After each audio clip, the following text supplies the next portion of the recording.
This is Matthew Kratter from Bitcoin University, and today I wanted to talk about Vitalik and Bankster-Fraud.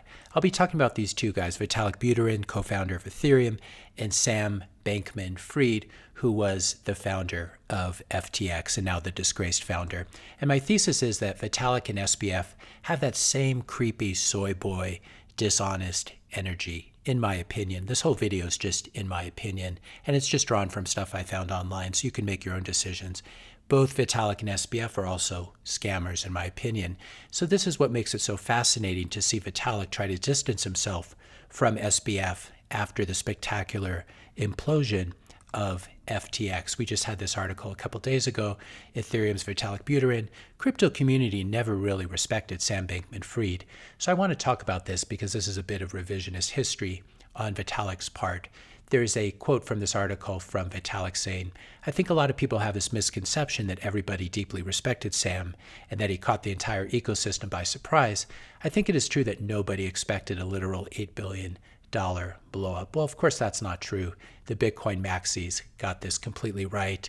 Cory Klippsten was really early in calling it, saying don't trust Sam Bankster-Fraud. And he's the guy I got the name from, Bankster-Fraud.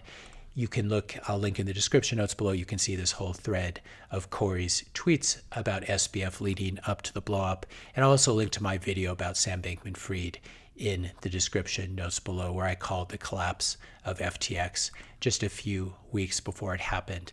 But now I want to examine this claim that the crypto community never really respected Sam Bankman-Fried.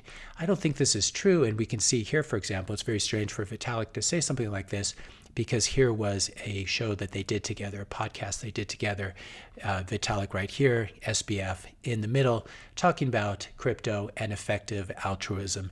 And in my experience, whenever you hear someone talking about effective altruism, it means you want to run the opposite direction. It's usually just a cover for scamming. So Vitalik, to try to distance himself at this point, is quite disingenuous, especially when all the historical tracks still exist, and especially when we take a look at Sam Bankman-Fried's investments. This is courtesy of Satoshi's pet on Twitter. We can see here that there are no Bitcoin investments, but through Alameda, Sam Bankman-Fried invested in, for example, one of the major parts of the Ethereum ecosystem, which is Consensus. We can see all of these different companies, Lido, for example, which helps to stake Ethereum, and all the way down here, we can see the different cryptocurrencies. So I'll link to this in the description notes below.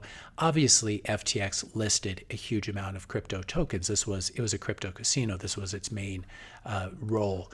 And I'll link as well in the description notes below this list of coins supported by FTX. So to say that there was no one respected FTX or Sam Bankman-Fried, well, if they didn't respect him, they sure enjoyed what he did, pumping and listing all this garbage. I could scroll forever here, and you can see the interconnection between FTX and crypto frauds. I love that meme, Scam and Scammerer, but if you think about it, SBF really was sort of amateur hour, and as we learned today, he's going to be going to jail for trying to tamper with witness evidence by leaking Carolyn's diary. Vitalik is probably one of the greatest scammers of all time, and yet somehow is not behind bars yet. He did the huge pre-mine and the huge pre-sale in Ethereum. He dumped 25% of his coins on retail. He was quite happy to roll back the chain after the DAO hack in order to help his insider buddies. And he moved the whole protocol to proof of stake to give the same pre-mined beneficiaries as himself even more power over Consensus and block production.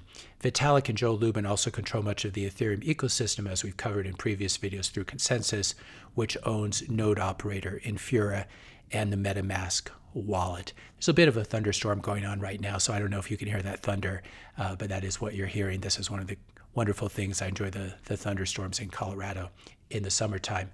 So this is the company Consensus, founded by Joe Lubin, and it controls huge parts of the Ethereum ecosystem, especially Infura and the wallet MetaMask, which is used by so many.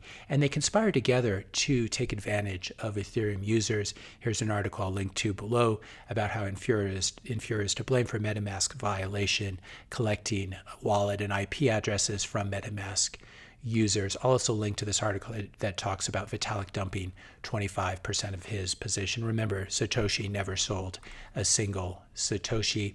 And also link to this discussion of the 66% pre-mine in Ethereum. To summarize, crypto with a leader, it really is an oxymoron, and it's also a really, really bad idea, especially when that leader is a complete weirdo. We learned obviously a few months ago about the what was going on in the Bahamas with SBF and the Alameda and FTX folks. There were 10 roommates that were all doing amphetamines together, and they were all sleeping together, all 10 of them. You can make of that what you want, but I'll link to this in the description notes below.